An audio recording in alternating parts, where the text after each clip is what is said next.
영화평론가 안치홍과 함께 하시겠습니다. 영화 타오르는 여인의 초상의 마리안 역으로 전 세계 영화 애호가에 이름을 알린 노에미 메를랑이 감독으로 데뷔했다. 메를랑이 연출한 발코니의 여자들은 절대 유쾌하지 않은 그녀의 개인적 체험을 바탕으로 하는데, 이런 개인사를 다루면서도 영화에서 명징한 거리감과 넉넉한 유머를 잃지 않았다.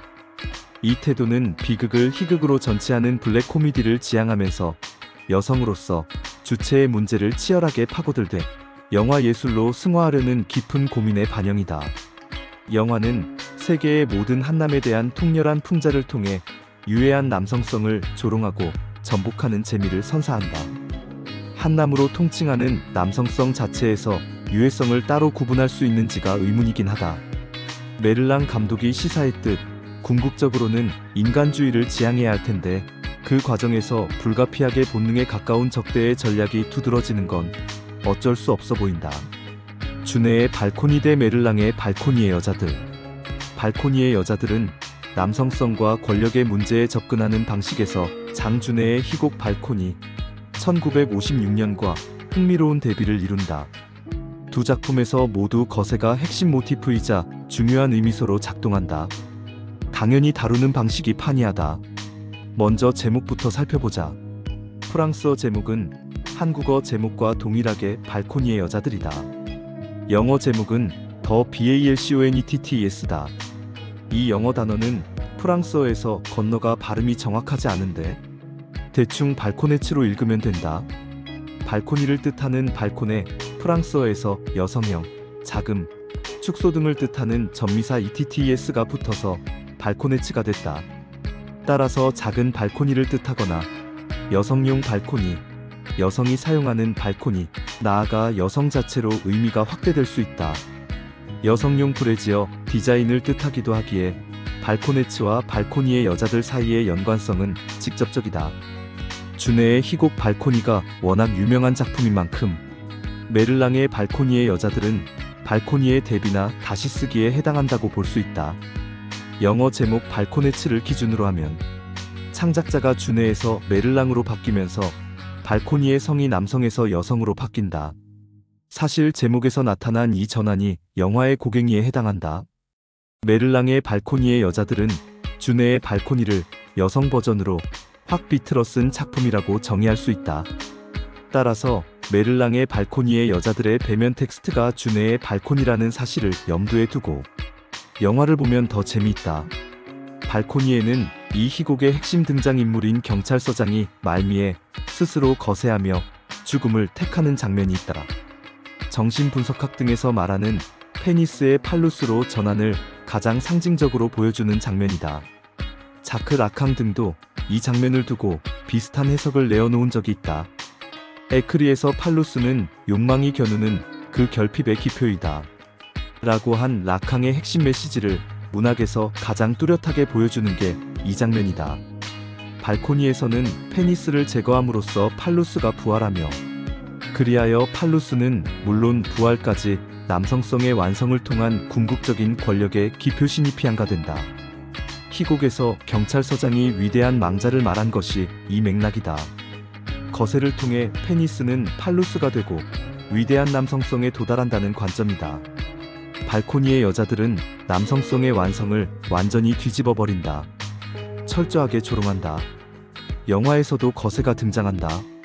먼저 사건으로 성폭력이 있다. 성폭행이 일어나고 여성은 폭력에 노출되지만 영화의 유쾌한 줄거리를 따라가면 응징이 일어난다. 희생이나 피해 관념보다는 폭력에 대한 폭력이란, 나아가 완전한 응징이란 역전이 발랄하게 전개된다. 성폭행 가해자는 거세당하고 거세의 후유증으로 죽음에 이른다. 그렇다고 비장한 복수를 그리진 않는다. 발코니의 여자들의 망자는 마찬가지로 남성인데 그는 위대한 망자가 아니다. 앵은 남성형 부정관사인데 희곡의 망자와 달리 영화의 망자는 범죄를 저지르다가 타인에 의해, 그것도 남성성의 완성의 관점에서 보면 수치스럽다고 할 여성에 의한 거세에 직면한다. 페니스가 팔루스로 고양되는 게 아니라 잘려서 소파 밑에서 뒹굴다가 식품을 담는 용기에 담겨 냉장고에 보관되는 치욕을 겪는다.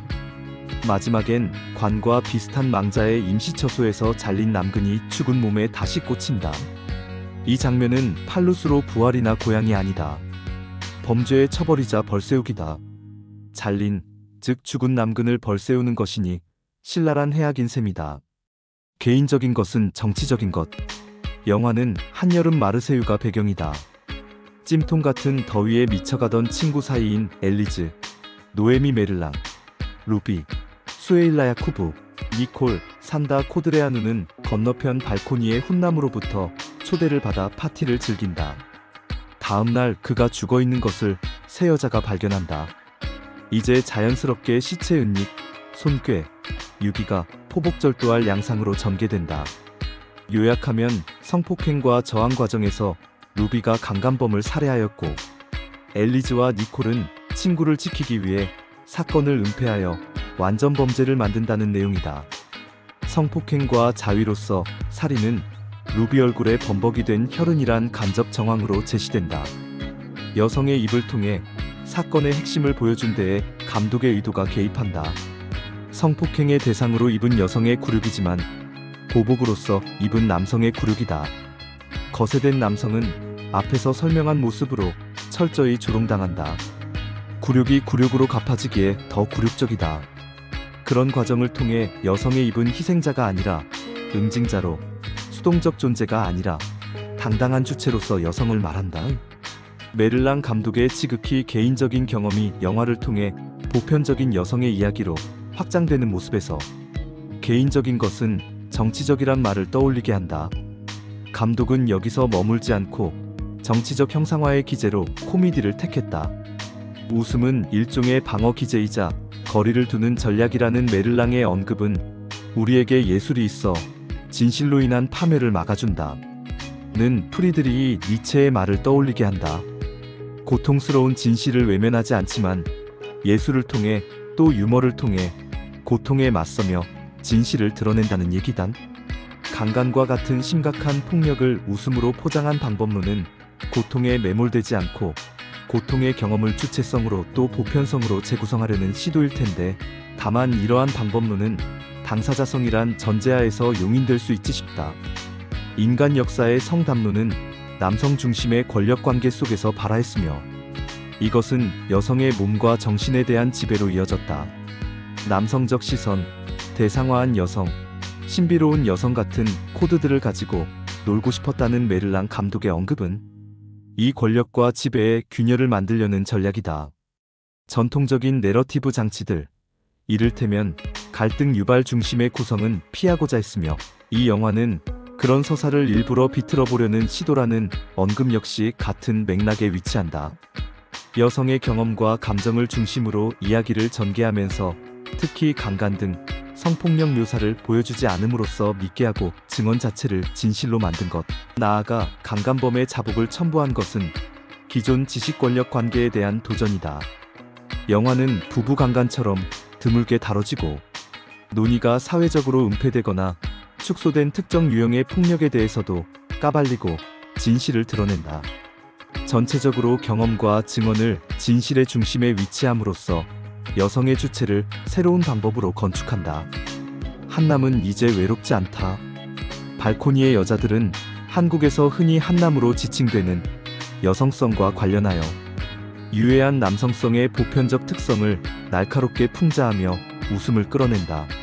한남이 한국의 전유물이 아니라 세계적 현상이란 점에서 한남의 외로움을 덜어주었다는 해석도 가능하다. 영화 속 모든 남자는 다 문제를 드러낸다.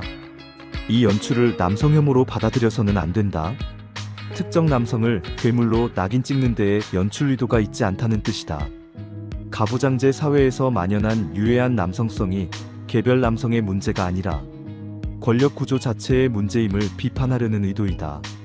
메를랑 감독은 정치적으로 올바르다는 이유로 모든 남성이 그런 건 아니다를 대표하는 캐릭터를 굳이 넣고 싶지 않았다며 이 영화 안에서는 가해자들이 말 그대로 다른 이들의 자리를 완전히 차지하고 있어서 착한 남자들의 존재는 보이지도 들리지도 않아요 라고 말한다.